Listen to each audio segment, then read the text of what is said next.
Hello বন্ধুরা, আমি সোনালি আমার রান্নাঘরে চলে এসেছি। এখন আমি বানাবো পাটিসাপটা রেসিপি। কিভাবে বানাচ্ছি দেখো। কাল রাত্রে পুরটা তৈরি করে রেখেছি। এখন আমি একটা ব্যাটার তৈরি করব। একটা নিয়ে নিচ্ছি, ব্যাটারের জন্য নিয়ে নিলাম পাত্র। সেখানে নিয়ে নিচ্ছি 1 কাপ চালের গুঁড়ো নিয়ে নিচ্ছি।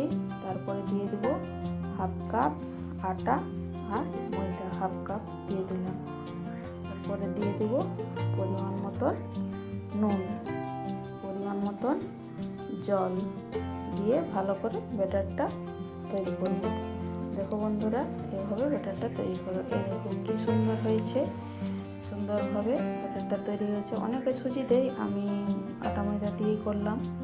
দেখো কি সুন্দর হয়েছে। এবারে তাওয়া গরম হচ্ছে, তেল নিয়ে নিয়েছি। তাওয়াটা ভালো করে তেলটা মাখিয়ে সুন্দর করে গরম করে নিতে হবে।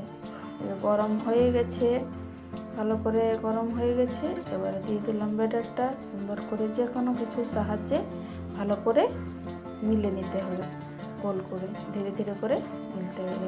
ধীরে ধীরে ঘোরানো হয়ে যাচ্ছে।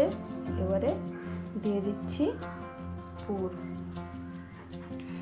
দিয়ে দিচ্ছি ভালো করে। পুরটা দেওয়া হয়ে যাচ্ছে।